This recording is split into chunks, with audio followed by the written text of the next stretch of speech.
tes 1 2 tes 1 2. Ayo belajar tes 1 2 tes 1 2 belajar tes 1 2 1 2.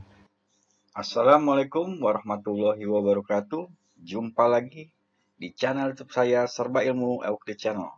Pada video kali ini saya akan menjelaskan materi pelajaran IPA mengenai cara perkembangbiakan tumbuhan. Untuk itu, marilah ikuti penjelasan dalam video saya ini. Namun jangan lupa sebelumnya subscribe, like, share, and comment. Terima kasih. Tumbuhan memiliki beberapa cara perkembangbiakan. Yang pertama di sini melalui cara generatif, yaitu secara alami, melalui proses yang dinamakan proses perkawinan, yang biasanya dilakukan dengan cara penyerbukan. Lalu cara kedua di sini adalah dengan cara vegetatif. Kalau tadi secara generatif yaitu melalui proses perkawinan, di mana biasanya pada tumbuhan yang melakukan perkembangbiakan dengan cara generatif di sini memiliki alat kelamin jantan maupun alat kelamin betina atau yang dikatakan tumbuhan sempurna ya di sini. Nah, kemudian di sini vegetatif. Vegetatif itu berarti perkembangbiakan tumbuhan melalui proses tanpa perkawinan, melalui yaitu dengan cara vegetatif buatan dan vegetatif alami. Kalau vegetatif buatan artinya dibantu oleh manusia, sedangkan vegetatif alami yaitu dari tumbuhan itu sendiri. Nah, sekarang perhatikan di sini untuk perkembangbiakan secara buatan nanti ada cangkok, stek batang, stek daun, merunduk, menyambung, dan menempel. Lalu untuk vegetatif alami, ada spora, akar tinggal, umbi lapis, umbi batang, geragi, tunas, dan tunas adventif. Jadi ada tunas batang, tunas adventif. Nah ini beberapa cara perkembangbiakan tumbuhan. Sebelum saya melakukan pembahasan, mungkin kiranya mohon dimaafkan seandainya suara saya yang terdengar agak terdengar kelihatan serak ya. Di sini yang pertama karena saya tidak menggunakan speaker ya yang lengkap atau speaker yang dikhususkan. Namun di sini saya hanya menggunakan speaker dari laptop ya. Yang kedua ya karena memang saya selalu setiap hari mengajar dari pagi sampai malam, jadi mungkin terlalu banyak mengeluarkan suara-suara. Nah ini yang mungkin saya dalam penjelasan suara agak kedengaran serak. Sekarang kita lanjutkan. Untuk vegetatif alami di sini nanti ada spora ya, yang mana contoh tumbuhan yang berkembang biak dengan spora adalah tumbuhan paku, jamur, dan lumut. Ya, jadi contoh tumbuhan seperti ini, tumbuhan jamur, tumbuhan paku, dan lumut yang mungkin kalian biasa yang biasa kalian lihat di dalam lingkungan kalian sendiri. Ini bisa kalian lihat. Nah, kemudian akar tinggal. Nah, ini juga biasanya digunakan untuk bumbu-bumbu dapur ya, akar tinggal. Di mana tumbuhan yang menjalar di bawah permukaan tanah serta dapat menghasilkan tunas dan akar baru. Ini jadi akar tinggal atau rizoma. Tumbuhan rizoma memiliki kemampuan menyimpan cadangan makanannya sendiri. Jadi tumbuhan ini dia memiliki kemampuan untuk menyimpan cadangan makanan sendiri. Contohnya yaitu kunyit, jahe, lengkuas, temulawak. Nah ini contoh tumbuhan spora dan akar tinggal.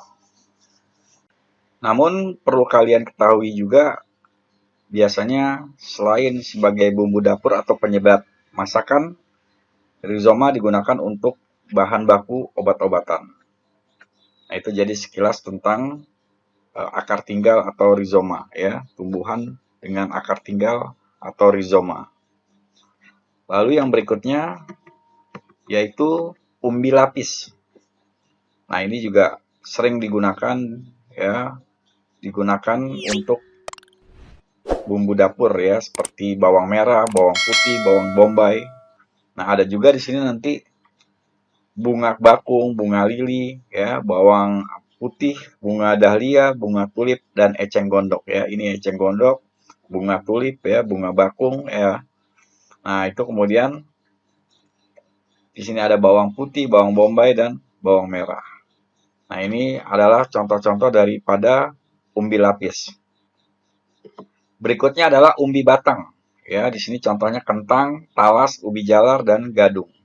Umbi batang sendiri itu adalah tanaman umbi yang menggunakan batang sebagai tempat menyimpan cadangan makanan. Nah, kalau umbi lapis itu maksudnya tumbuhan yang tergolong umbi lapis memiliki struktur yang berlapis-lapis. Nah, umbi lapis terbentuk dari tumpukan daun yang rapat dalam susunan roset. Nah, biasanya tumbuhan umbi lapis terjadi pada tumbuhan monokotil atau berkeping satu. Ya, jadi ada umbi lapis, umbi batang. Lalu yang berikutnya yang merupakan perkembangbiakan secara vegetatif alami adalah geragih atau stolon. Ya. Nah, adalah batang yang tumbuh menyamping dan di ruas-ruasnya, ya maaf di sini ruas-ruasnya bakal tanaman baru. Contoh daripada geragih atau stolon di sini adalah stroberi, ya stroberi, kemudian rumput teki, kemudian arbe dan semanggi. Nah, ini contoh daripada geragih atau stolon.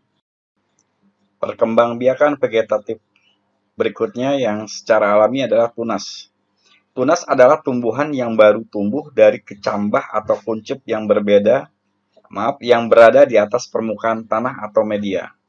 Nah, contoh di sini tunas dapat terdiri dari batang, ditambah dengan daun muda, calon bunga atau calon buah. Contohnya yaitu pisang, bambu, sukun, cemara, dan tebu. Nah, ini contoh tunas ya. Dengan tunas ada lagi yang merupakan tunas adventif, di mana menghasilkan tunas baru yang muncul dari tepi lekukan daun. Jadi munculnya dari tepi lekukan daun yang disebut dengan tunas adventif. Pada tepi lekukan daun tersebut terdapat sel-sel meristem yang mampu membentuk individu baru melalui tunas adventif. Contohnya adalah cocor bebek dan lidah buaya. Ya, di sini ada cocor bebek dan lidah buaya. Berikutnya sekarang kita lihat ya beberapa tadi penjelasan saya yaitu vegetatif yang dilakukan secara alami. Sekarang tumbuhan yang melakukan perkembangbiakannya dengan vegetatif buatan. Artinya di sini ada unsur bantuan daripada manusia. Nah, di sini yang pertama adalah cangkok. Ya, biasanya tumbuhan yang dicangkok ini adalah tumbuhan yang memiliki batang keras atau tumbuhan yang memiliki kambium. Seperti mangga, rambutan, dan durian. Nah, ini cangkok ya. Jadi ini langkah pertama ya, kemudian langkah kedua dikupas kulitnya. Ya, seperti ini nanti hasilnya, kemudian nanti ditempel dengan tanah ya, kemudian dililitkan ya. Kemudian hasil berikutnya ini. Ya, jadi nanti dia dicangkok ya untuk menghasilkan tumbuhan yang baru. Nah, kemudian stek batang ya, berarti ada bagian batang yang di pohon, kemudian bagian batang yang dipotong lalu ditancapkan ke dalam tanah. Di sini contohnya nanti untuk stek batang yaitu ketela pohon, mawar, kemudian sirih. Yang berikutnya adalah stek daun. Nah, cara seperti ini kalian bisa lihat gambar. Jadi potongan daun-daun ini ya, jadi tancapkan di dalam tanah. Nah, seperti cocor bebek dan begonia. Nah, kemudian merunduk. Merunduk di sini jadi ada bagian batang tumbuhan yang dimasukkan ya di dalam tanah. Nah, ini seperti ini contoh gambarnya.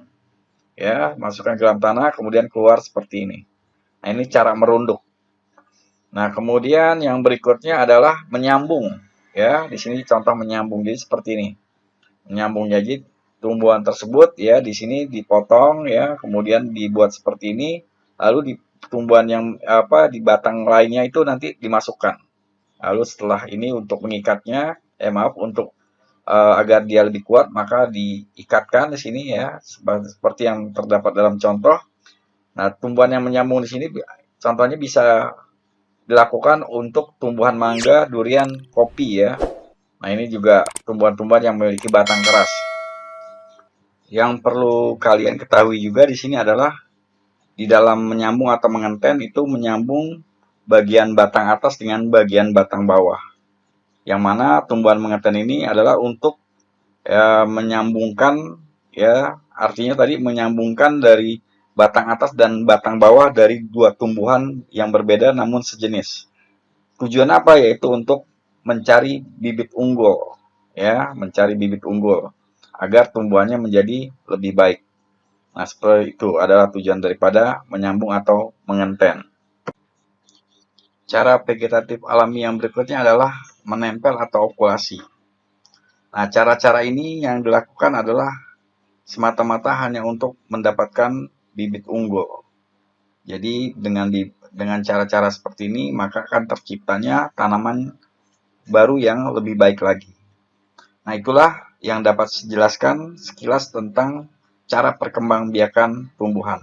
Mudah-mudahan apa yang saya jelaskan di sini dapat bermanfaat.